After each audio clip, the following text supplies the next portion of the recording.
Greetings and welcome to the Department of Tangents podcast, a conversation with comedian Myq Kaplan featuring new music from folk duo The Rails. I'm your host, Nick Zano. Myq Kaplan's mind is in constant motion. If you saw him earlier on in his career, you might have caught him on stage in a constant barrage of 1- and 2-line jokes, all quick-witted stuff that would flit from one premise to the next. But over the years, Kaplan has retained that rhythm, but he's developed the ideas more. Those smaller bits are woven around larger themes, as with last year's No Kidding, in which Kaplan explored his lack of desire to have kids. Kaplan is about to bring his next show, All Killing Aside, a Work in Progress, to the Soho Theatre in London July 27th and 28th, and from there to the Edinburgh Festival Fringe, where it will play through most of August.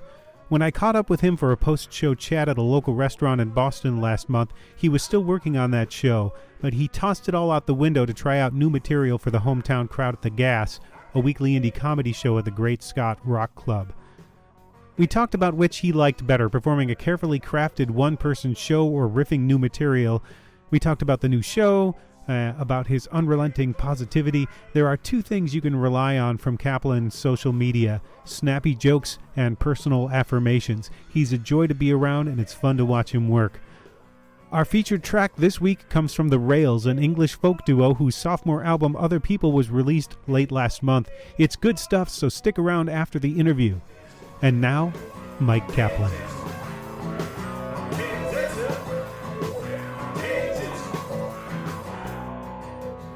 So you played a set of almost all new stuff, mostly new stuff tonight, right? Yes. Do you like that better, or do you like playing the finished, polished show? I like better. If I could only do, I guess I'm glad that I don't have to only do one, but I do love coming here to Boston, especially, to the Gas is probably the show that I do the most frequently now. And getting to do, it's not all brand new things that I'm saying for the first time. Sometimes it is. Like, sometimes if right now I have been workshopping this hour show that I'm bringing to Edinburgh. And so most of the time, like last week, I was on the road from Tuesday to Saturday, probably 7 shows in 5 days. And I did basically, I'm training myself to do the set each time, some minor tweaks here or there. And that's also enjoyable to do, and I'm happy to showcase the final product. But the fun is kind of the most fun is in the motion and the creation, like the moments where, a new thing gets a laugh. And so I think both of them are sort of a double-edged sword where, like, sometimes, and maybe some people do, like, build their polished act, like, bit by bit. Like, they have the polished act, and then maybe, there's one new thing. Instead of tonight, I did, like, 50-ish minutes of, like, majority new things.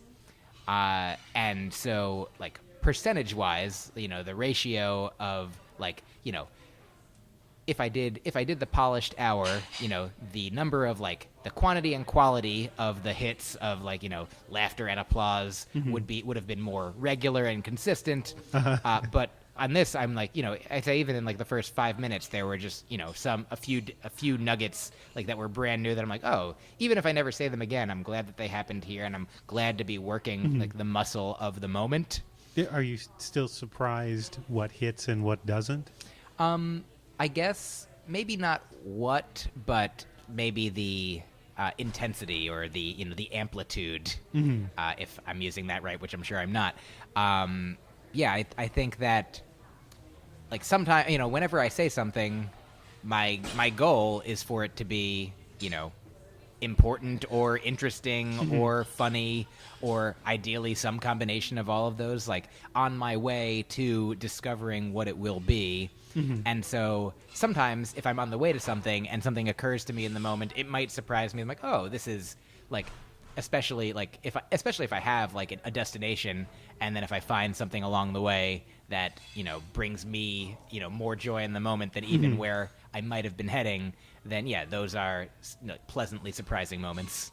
Do you enjoy that feeling of sort of working to find where the laugh is? If you go a minute or so and people aren't really laughing and you've got to sort of pedal a little harder, is that an enjoyable feeling as well? Yeah, I don't know if I think about it exactly that way because, I mean, sometimes I will not bail, but if there's a certain point, maybe if I have a new idea that I think is interesting enough and or funny enough that there, that I have, maybe one beat or a couple beats prepared, and then I'm like, but I don't have the whole shape of it. I don't know what I'm going to say exactly. I don't know how it's going to come out. And if I pass that one or two beats without coming to anything else, and it doesn't get the reaction or a reaction that I would have wanted to, help continue to launch it into whatever zone I wanted it to be in, I might at some point, just be like, well, that is what happened, and thank you for we're pet. And so I think that I definitely, when I started out, I would just write a joke and tell it, and it would either work or not, or work a little, or whatever it was. And then sort of over the course of time, I think so many comedians. I'm not the only person to create in the moment savors or things that I got, at least for myself, good at being funny in between jokes that weren't funny. And so continuing to it's not a trick that you can do at every show all the time. Like you can't. I mean, that would be an interesting show to be like all jokes that don't work, but in between chunks that are like. I mean, if I do have over the course of years, many jokes that became like, well, if a joke doesn't work, I can say this. And sometimes it's nice to organically create it in the moment, as opposed to just having a canned thing ready to go. Obviously, some of the two, it's sort of like, what do you like better? Writing a symphony and presenting it, or, improvising jazz in the moment. And I mean, I love both. I love, sort of the goal of any night like tonight is to, get new pieces for the symphony that I'm improvising that eventually, will settle into place. It would be interesting to see a show of all the things in your notebook that did not work. Oh yeah, and then which forces you in between to improvise something. Definitely, for that to be the concept of the show. Yeah, I mean, thinking about it now, I definitely would like. I mean, maybe I'll do that. That would it sounds fun. Like I did it. So one of the last times I came here, I think I was here once earlier this year, and then I was here maybe in October or November. And that show, they have sort of recording equipment ready to go, so they set up a couple audience microphones, and I recorded that show. And my goal for that show was to do so. I put out an album last year that I recorded in 2016, and now I have the hour I'm working on for Edinburgh that I'll hopefully record either later in the year or the next year, sometime at some point when I am done saying it out loud enough and can let people just hear it as it is in its ideal form. But there's also tons of jokes that I've written in between as well that aren't part of that album and aren't part of this special or this hour that I still like. They're sort of come through, but they're not relevant to the theme of this new thing I'm doing, and they didn't make it to the last album. But I'm like, well, this is fun. So I did close to an hour of those jokes, which if I release, which I might at some point, call it something like live in between albums. And so they're those will be jokes that did work, but just, didn't find a home, sort of orphan jokes. But yeah, the concept of, I guess I wouldn't want to do jokes that didn't work for me. But the idea of doing jokes that just, never consistently hit enough to be some. I mean, I even do have some in my act these days that, if it's something that I love, even if it doesn't, work 100% all the time, but I'm like, well, this is either an important point that leads to something else, or is interesting enough in the moment, and for the right crowd, and it has a function somewhere. Yeah, and or, under ideal circumstances, people who like me and know me and understand what I am attempting or succeeding at, hopefully. If they understand what I'm attempting, then I'll be succeeding. And so there are definitely things, there's sort of a spectrum of jokes that, work, quote, all the time, down to jokes that I'm like, well, this works for only comedians or only vegetarians or, maybe not only any specific demographic, but a more limited, a niche audience that, some comedians would be like, well, then I'm not going to do that joke anymore. But I'm like, I still have it.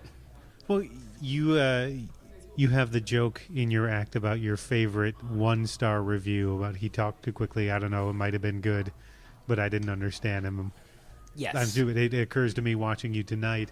You don't really give people time if they don't like one joke, you're on to the next one so quickly. Yes. You don't give them time to sit there and be disappointed in that one joke that wasn't maybe their demographic. Absolutely.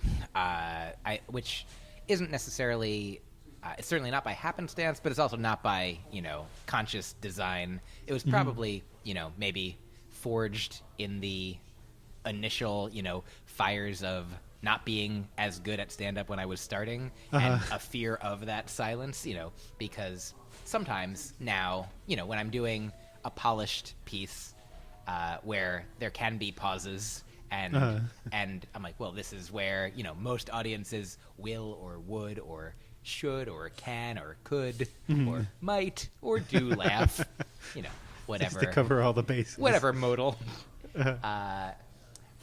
And yeah, so in those situations, I won't, necessarily like rush ahead, because that's sort of like when it's settled. Like an analogy I think about is to glass blowing. I don't know if you're familiar with, like, the glass starts at like, I don't know, 2,000 something degrees, and it's liquid and molten, and you scoop it up out of the furnace, and you have to like keep spinning it, otherwise it'll drip onto the floor. And then, but the more it's in the colder air, the more it hardens into whatever shape you're spinning it into or shaping it into. And then you can put it back in the heat, and then it loosens up a little bit, and it's sort of malleable. And then eventually, at the end, it's cold and the shape that you want it to be, hopefully. And so that's the way I think of jokes sometimes, is like, there's just, a big bunch of like molten ideas, or words or sounds or concepts. You have to keep the heat on. Yeah, I mean, so that at first I'm just sort of like spinning it around and being like, I think this has the capacity to be something, and sometimes it falls and it's not, and sometimes you shape it a little bit, and then you have to chip parts off of it or add parts to it. But that it's always until it's recorded, until it's like frozen in time. It's always potentially. You can heat it up again and add or subtract and edit and do things. Yeah. And that started out from when you were a younger comic in a sort of fear of not getting the laugh, or just trying to get as many ideas out there as possible? I think it was, probably both. That I don't know if this is a thing that I explicitly thought at an open mic, but like, oh wow, if nobody laughs, then I could do like 30 jokes. But if people laugh, I can only do 20. Well, I mentioned this a few times in different interviews. One of the first people I interviewed was Brian Kiley, who does so many. We might have talked about this before as well. 'Cause he does so many 1 and 2 line jokes, or just very short jokes, that to do 50 minutes for him is this giant math puzzle. I've got to do how many hundreds of jokes. Oh yeah. Before, and that was more true of you earlier on than it is now. Yeah, I would say so. Yeah. I mean, so in the beginning, when I was just going to open mics, you only would get like 5 minutes or maybe 7 minutes or sometimes 2 minutes, and so it sort of worked that I thought in much smaller chunks. And then, if you worked gradually to being, an opener, you get 10 or 15 minutes, and then a feature, and you're doing, the first time I had to do 30 minutes, I brought a piece of paper with me that like had pretty much every joke that I had ever written, like in the order that I had to do them for it to make sense, to me at least. And then I remember when I first did an hour, the first hour that I remember doing was like without a guitar. Just, because I started with the guitar, and I would like, even at the first 5-minute open mics, I would do 4 minutes of jokes and a 1-minute song to end in a way that made sense, like as an ending, because the songs I knew were funny and worked. So it's tough to give up the guitar. I mean, that was the goal. The goal was to give it up. So, but then like when I was doing 5 minutes, like, oh, now I have 5 minutes and I can end it without a guitar. But then I'm like, but I need it for the 15-minute set. And then when I had 15 minutes, I'm like, but I need it for the 30-minute set. Or now I need it for the hour at least. I would do like 45, 50 minutes and then, a few short songs. But so I remember this first time that I remember just doing an hour. I'm like, I have an hour of material and I had it, the way that I organized it was in like, maybe there was 10 broad categories. And then within each of those categories, there was probably, I don't know, 20 jokes or 30, whatever it was that makes the numbers work out. So if it was like 6 minutes per chunk, there was probably about 20 jokes per topic. So once I'm like, oh, I'm telling my movie chunk, so I know how that goes. And then the movie chunk goes into my stuff about Jews. Okay, Jews control the movies, so that's how I know to get from one to the other. And to have like jokes about getting from one topic to another to, that would also be fun, but also would be helpful for me to actually remember.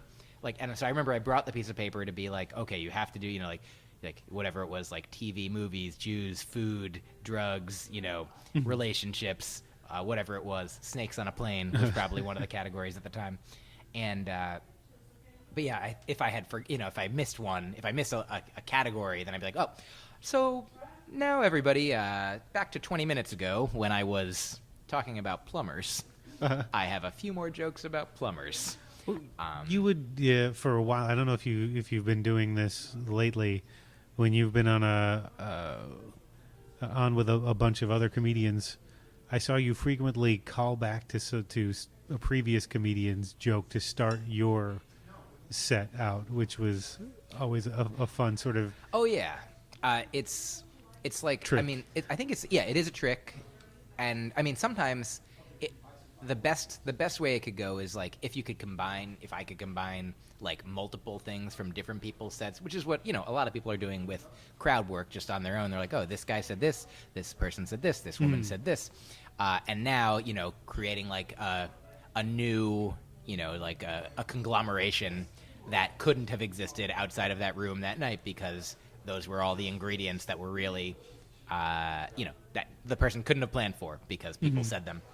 And so that's like my favorite. I guess my favorite ways to go is like just sometimes to create things that never could have existed outside of that individual experience, or to create something that then can be like a new joke, a new fun thing for me. Like, cause maybe it was inspired by something somebody said, but then it goes in another direction, and I'm like, oh, I mean, I would always, obviously, if it was something that seemed like it was more like their thing, then I would offer it to a person, be like, oh, you made me think this, and this could be part of that joke for you.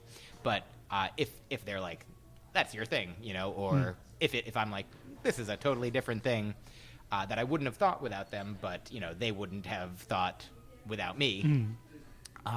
So those are really fun. Like, I guess the thing that makes riffing on somebody else's material like work is that most people don't.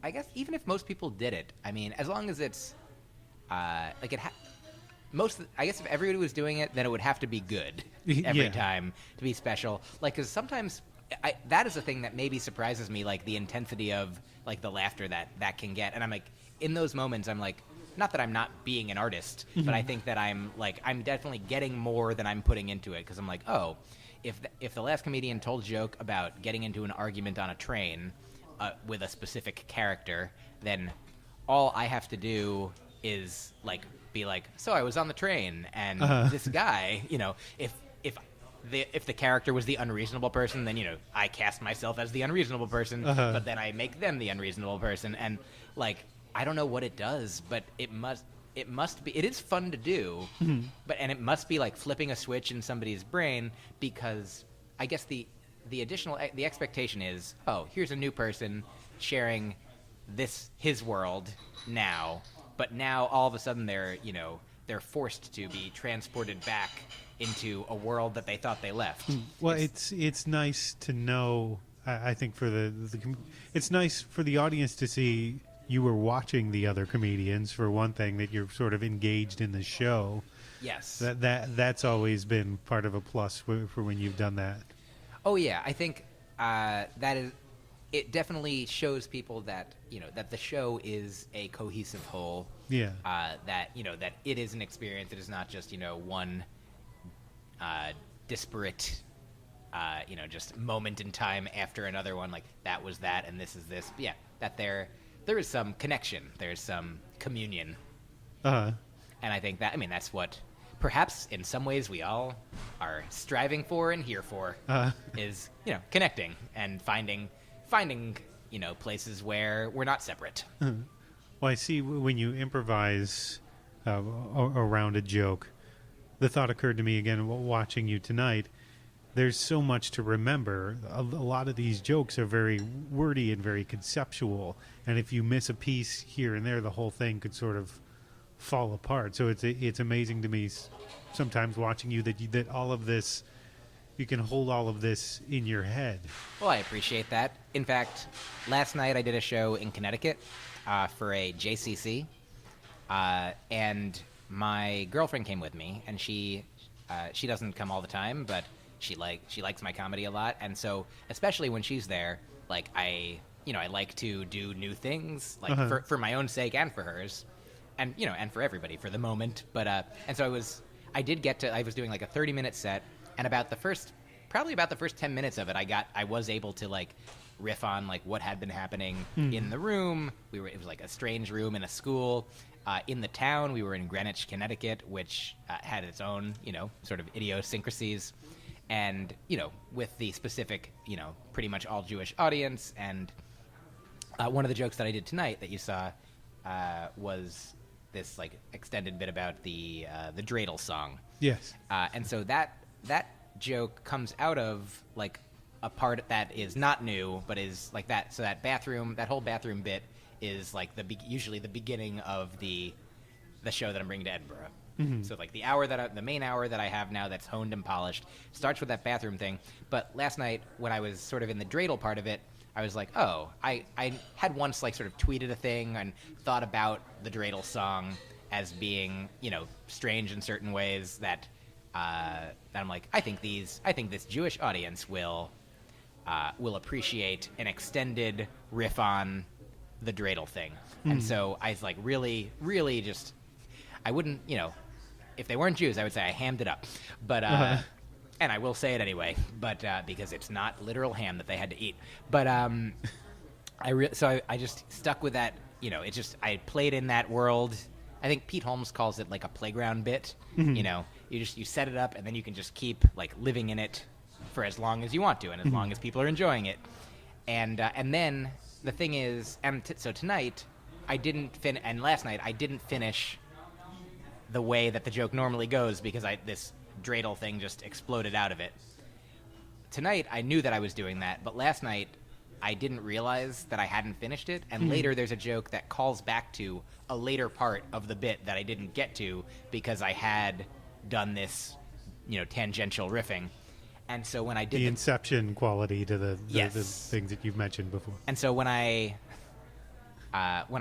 said the callback, which my girlfriend said to me later, she was like, do you remember that you didn't do the first part that you were calling back to? And I was like, that does make sense now.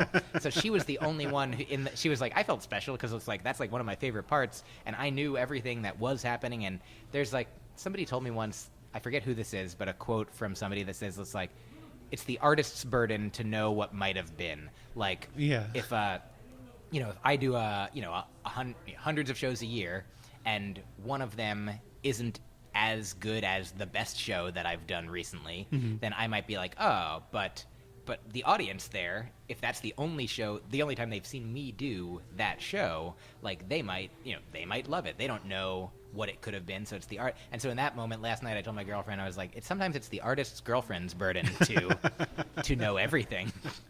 But yeah, so most of the time I do strive to keep all the pieces, all the balls in the air, all the pieces in my mind.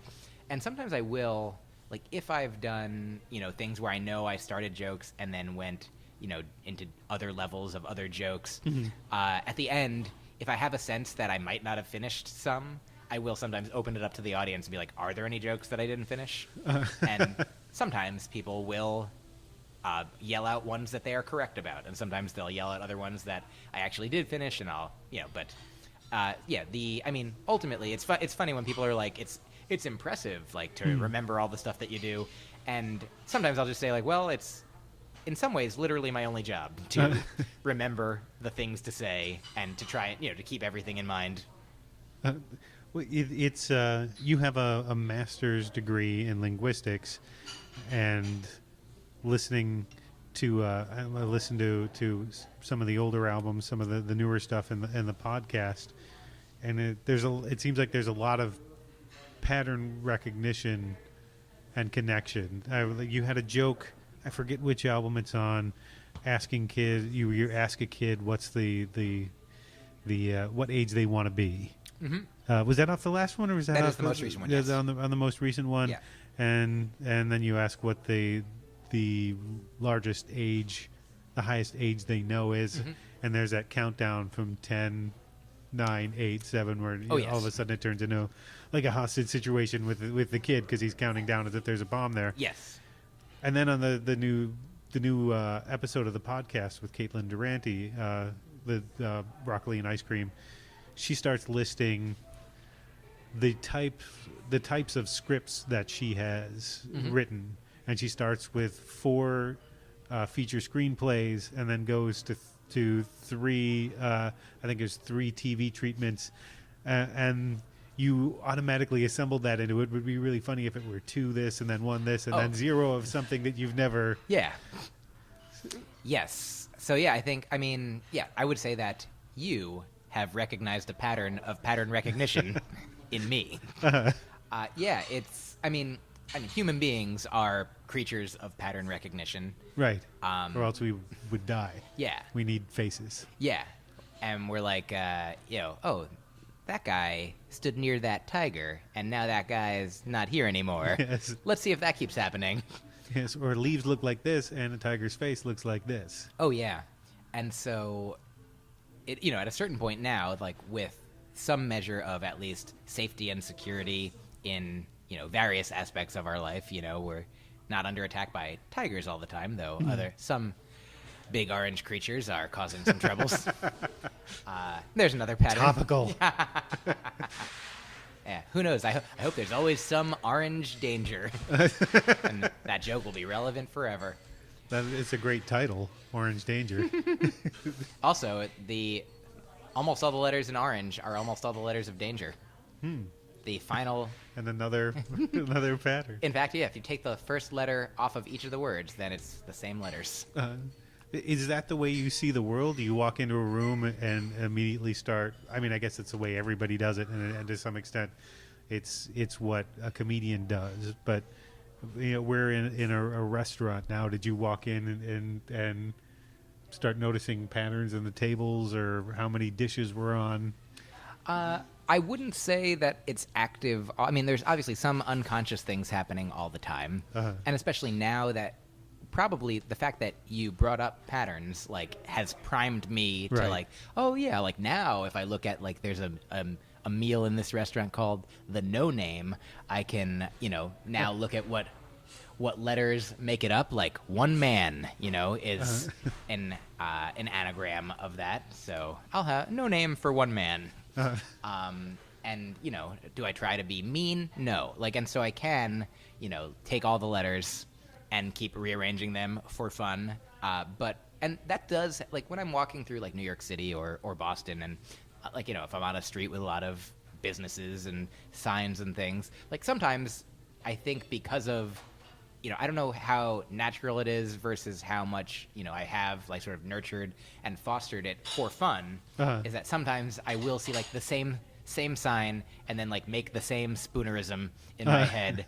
And be like, well, there's that one again. You generate tags that way too. It seems that's where, you have the main section of the joke, and then rearranging the letters gets you 3 more jokes out of it. It can. And sometimes, in addition to rearranging letters and wordplay, there can be a higher level or a different level of concept play. I think recognizing that our president and a tiger are both orange is, not, I wouldn't say that that's a wordplay. but it is, a similar the same way that, you can look at all the move around all the letters of a word, but then you can move around all the words of a sentence, or like split up a sentence differently, or split up a word differently. Something is happening, and then you can split up, like you can go from like phonetics and phonology up through morphology to syntax and then semantics, and that, at the semantic level, now you're dealing with like different meanings of things as opposed to just different structures of things. Well, and you studied all of the systems and processes formally, so you can add those that extra... is linguistics, yes. Yeah. So, is there a place you can trace this this love of these sort of the wordplay and maybe these sort of games back to? Well, my parents were both music teachers, and so I was taught, the music at a very, very, very early age. I started playing the violin when I was 4, and learned how to read music. And I think learning music is like learning a language. I think that a lot of people, if you try to start playing the violin, older than age, probably 7, 8, 9, 10 or something, you start as a teenager or an adult. It's more difficult than if you do it when it's your more formative years. And similar for language, you can learn any language that's spoken around you when you're 2, 3, 4, 5 up to a certain point without trying. And I think learning the notation of music, there is a mathematical quality to it. And I think that obviously the language is sort of made up of certain not prescriptive rules but descriptive rules that we can note that are some consistencies from language to language. And others, certain languages start with the subject and certain languages start with the verb. But there's always, some rule-based thing that's going on in the brain. So I think that, by learning, English and then also music in my formative years, I do think that there's a musical quality to, I talk about it sort of analogically, I'm creating, a jazz symphony or, and there is something more to that, and every comedian, I think, for the most part, it's not just saying words in a monotone, unless that's your specific, unless you're Stephen Wright. But, people are, if you listen to Chris Rock, he'll have a sing-songy, just sort of the timbre of his voice. He pays very, very close attention to what, not only what he says content-wise, but how he says it, the volume, the dynamics. Listen to Maria Bamford, and, there's all kinds of different instruments that she's using her voice as. And I think that, most comedians are either, very explicitly or at least, naturally, implicitly, doing these things. And so I can't say for sure what, so I know that music had an impact on me in my life and sort of learning the rules of music, learning music theory, learning notation, and learning. That's what you thought you would do. Yes. But and then also I do think my family didn't really know didn't follow a lot of comedy, but George Carlin was the main comedian that I remember experiencing the youngest. Evil Knievel can get on the plane. I'm getting in the plane. Yeah. Well, I was going to mention him because I've been going back to old interviews I've done with him, and I realized one of the things that you would share is that love of words. He loved that wordplay. I mean, he did a lot of things, but the wordplay was always, there was always something in the show, and there was. Oh yeah. It's even towards the end, it was more sort of philosophical, but there was always a chunk in there of just the way things sound and the shape of words. Well, I think that the thing that if people say to me you love wordplay, I'm not going to say no, I don't, but I will say also that the thing that I love the most is about it is probably the play. I said, the play that can be done, with words, with letters, with sentences, with concepts, with meanings, with ideas, with games, with people, with puzzles and riddles, with music, so there's so much play that can be done. And I mean, that's what the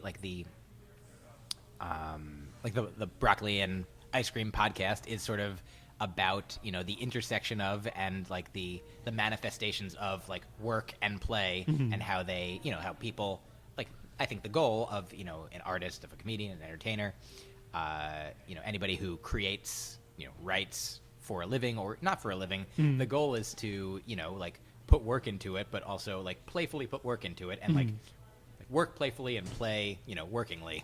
Well, it's something that you enjoyed, these sort of the wordplay and the games and the play. Did that predate any sort of acknowledgement, any sort of idea that this could be applied to humor, to making your own jokes? I'm sure. I mean, I remember when I was like 12, maybe in I think 7th grade, and like this is like the first joke I remember making, which I wasn't like I'm going to tell a joke, but it was just something that happened in the moment where it was like math class. And I was like, I had some graph paper and was just sort of like drawing, rulered lines from one, point from across the grid to the other to make kind of like, a kaleidoscopic, probably some math shape that I don't know the name of. And it kind of looked cool, just like, from the top down to almost, just one square over, then from one under to one over. And I remember, I don't know what we were doing. Like, but we just had like a break for a little while, and so I was just doing this. People were like gathered around me, and then this kid who like was, I think maybe more at the time, like he was cooler than me, and he was like more used to people paying attention to him. And I don't know if this, I'm reconstructing this memory now and telling a story, but I remember him saying something like, somebody was like, "That's really cool, Mike," and he said, "Yeah, but there's no point." And then at that moment, I was just like, "Oh yeah, I should go sharpen this pencil," And people laughed, in my memory, a lot. Like that was something that, and I was like, but that wasn't a moment that I was like, and I should do this. That was just a thing that that happened, like naturally and flowed. And like now, and when people are like, "What's the first funny thing that you ever remember?" I'm like, I think that's like the first thing that I said that was on purpose. Kind of like, I mean, maybe I was just sort of in, I was a kid. I was in like the flow of the moment. But was it that in the back of your head at some point in your formative years that comedy might be something you'd do, or were you? Did that really take you by surprise? It did take me by surprise. I mean, like, because I was planning to do music. Like, when I was 15 or 16, I started playing guitar and writing these songs. And then I was like, I want to play these songs, and some of them were funny, and I liked that, and I was thinking I did make my friends laugh, and like we all made each other laugh, and that was fun. But I didn't know that comedian was a job earlier on. I knew that musician was. I knew that I could be a singer-songwriter and make songs and make CDs and have fans, but I didn't really know that comedy clubs were a thing. I knew that I went to like after prom at Caroline's, like we got bussed into a late night show when I was 17, but I still didn't know. I didn't know. I guess I didn't know who they were, but I just thought that comedians were famous people before that. Yeah, I hear that a lot. That I just didn't know it was a job, and when then people are delighted. Oh, it is a job, and they realize, oh, there are people who aren't famous that are doing it. Yeah, because you only see in the beginning when you don't know, when you don't look into it, you only see the famous people because they're famous. But yeah, so I was pursuing music, and the comedic music that I was doing at the time at the Comedy Studio, like where I first performed. And then when I would just talk in between the jokes, and that, what I would call riffing now, because I didn't have jokes prepared, but sometimes there would be laughs, and I'd be like, wow, this is enjoyable. So when sometimes when people ask, like, when did you know that you wanted to do comedy? I was like, I guess it was like right after I started doing comedy. Well, you put out an album of music in 2016, many musics. That's I'm right. Stumbling over it. Not all of that was funny music. That's so.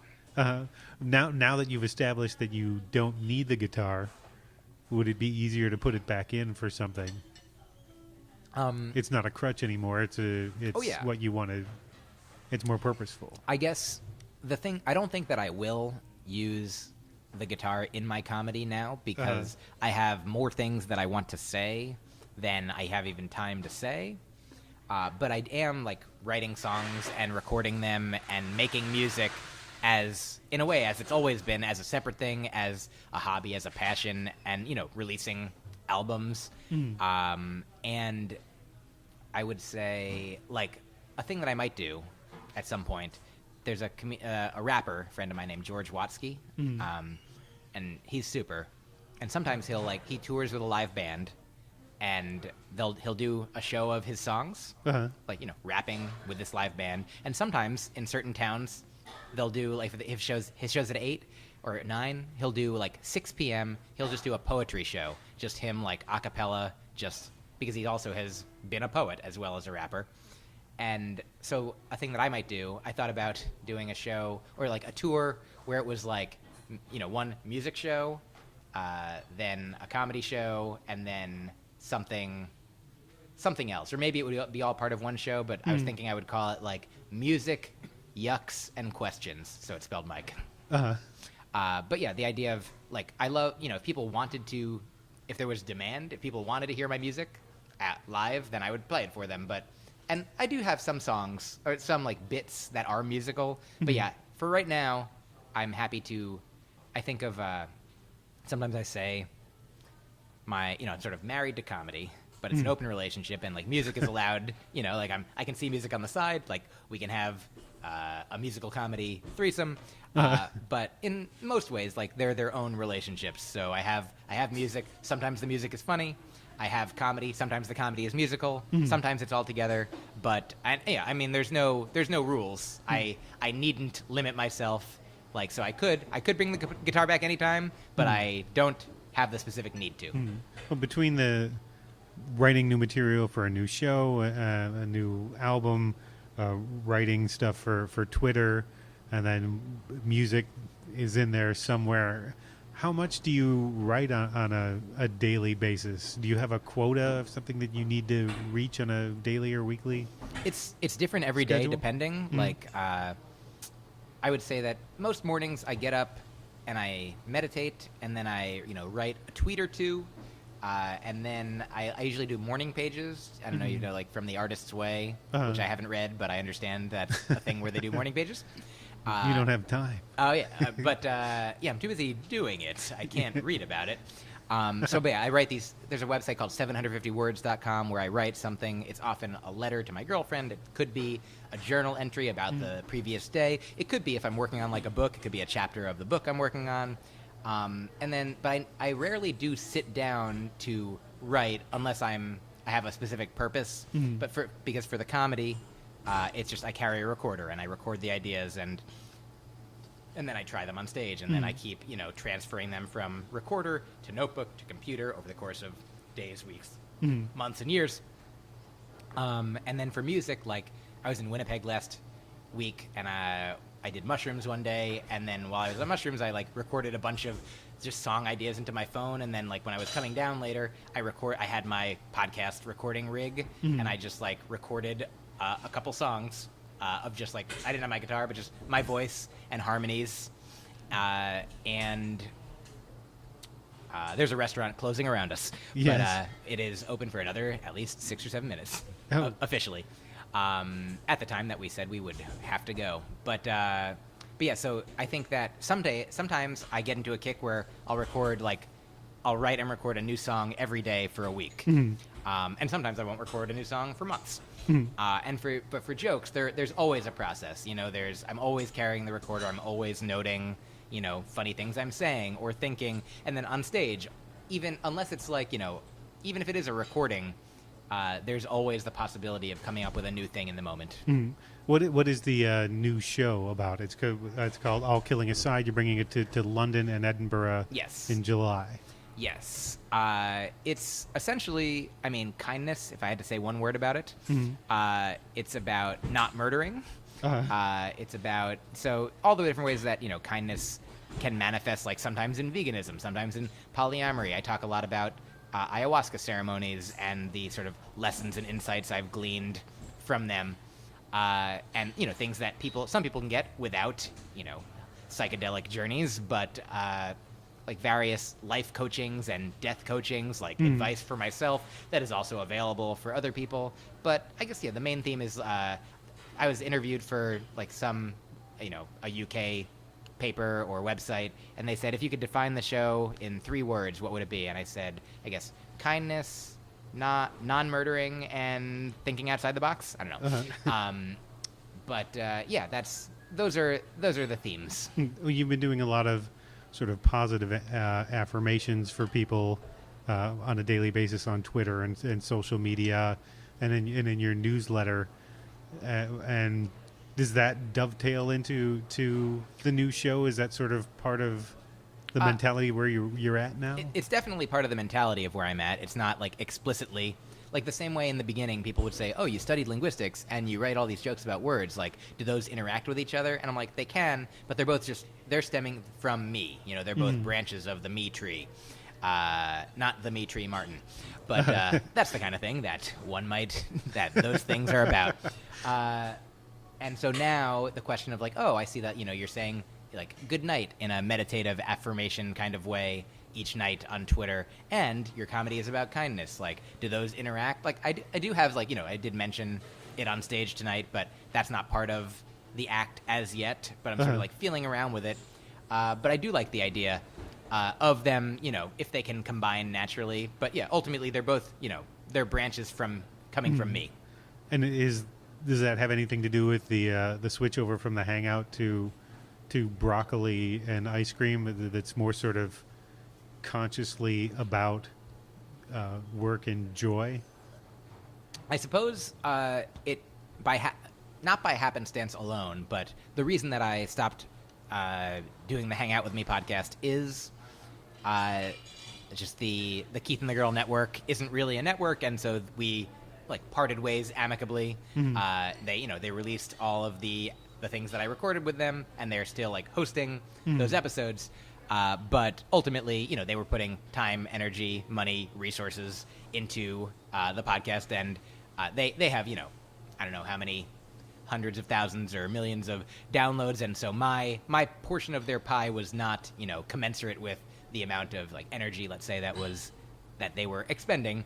And so I'm like, well, I'll do it. I'll, you know, in a way, like combining my own work and joy, like working to learn how to use the microphone, working how to, you know, to know how to record a podcast, how to produce a podcast, how to edit, how to create. Like, I knew how to do the talking part, but all the other stuff now, I'm like, all the work that goes into creating the joy of having the product and sharing it, and then hopefully bringing joy to the other people to the people who are listening to it.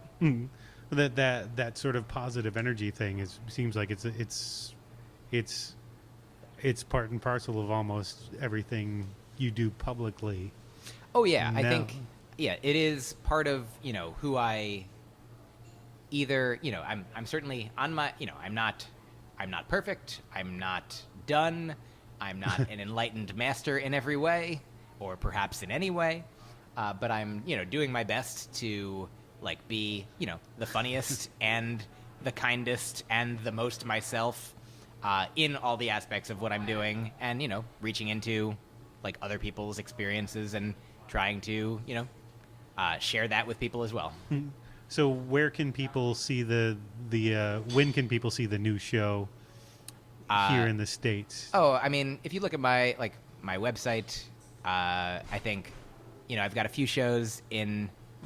I'll be doing it, I guess, the next place I'll be doing it extensively is in the San Francisco Bay Area in July, but then pretty much it'll be going to London late July, and then Edinburgh all of August. And anything else that you want to mention? Anything coming up? I mean, those are the big things, the podcast, the albums, you know, anything that I'm doing. Thanks for engaging with it. Yes, well, thank you for doing this. They just started shutting the lights off. Eventually this podcast will have to stop. Yes. There will be no power. Yes, so thank you very much for doing it. I appreciate it. Oh, yeah, it was a pleasure. Thanks again to Myq Kaplan for the conversation. You can see him at the Soho Theatre in London, July 27th and 28th, and then at the Edinburgh Festival Fringe, August 1st through the 26th. Find out more about Kaplan's tour dates, albums, and podcast at myqkaplan.com, and that's MyQKaplan.com. If you liked this podcast, please consider subscribing and or rating and reviewing on iTunes, Stitcher, Google Play, or wherever you get your podcasts. This show will only grow if you help. You can also find a gallery and clips of Kaplan in action on the website at www.departmentoftangents.com, and check us out on Facebook and Twitter as well. This week's featured track is The Cali from English folk duo The Rails from their new album Other People, released June 29th. This is a highly pedigreed band made up of wife and husband Cammie Thompson and James Walburn.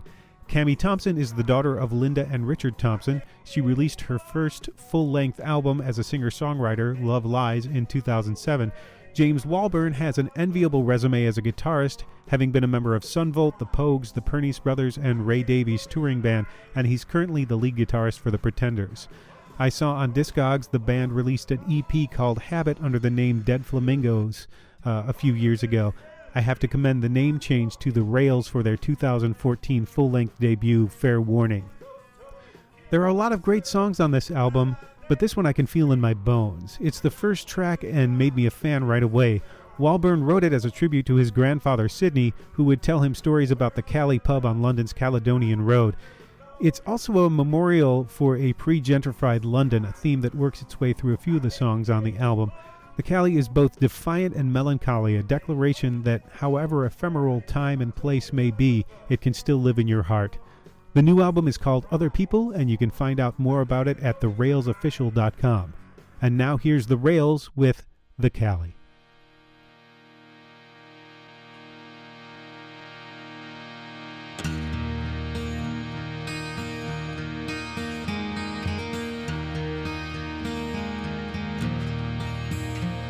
When I was young and in my prime, I lived down on the Cali. We did our best with sticks and wheels and dreamt of better times. Them big old towers, they shut up fast and left us looking skyward, for the future had arrived at last for the old girls down the Cali.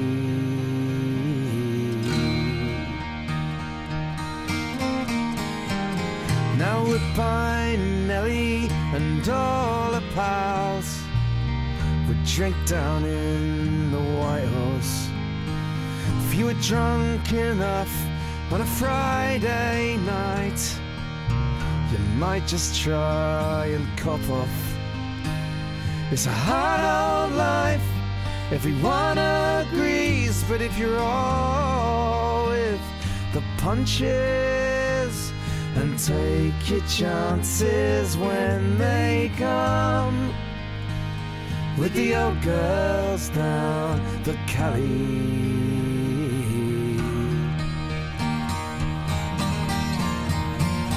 In the slaughterhouses round our way, you hear the cries of babies. The trains pull in and the trains pull out and lead them to the graveyard. There's plenty of money to be made if you're in the know and willing. Just keep your head down while you work, like the old girls down the Cali.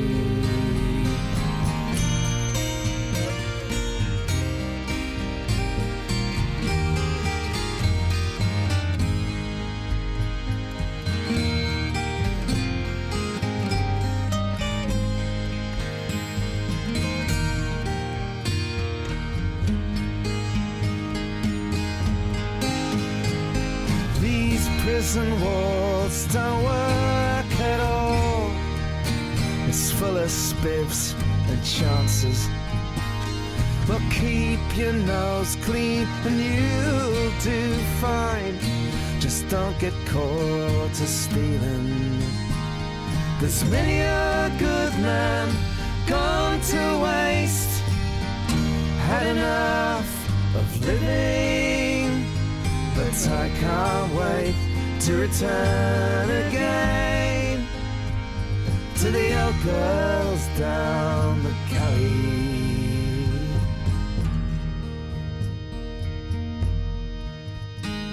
It's been a while and I don't dwell on the Cali any longer.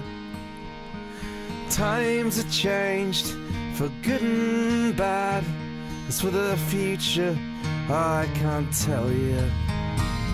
I've seen the people come and go. They live their lives and leave. But it warms my heart whenever I see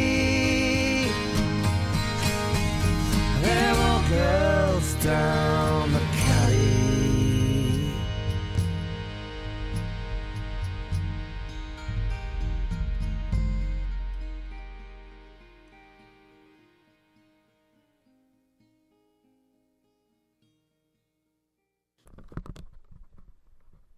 Neil Young.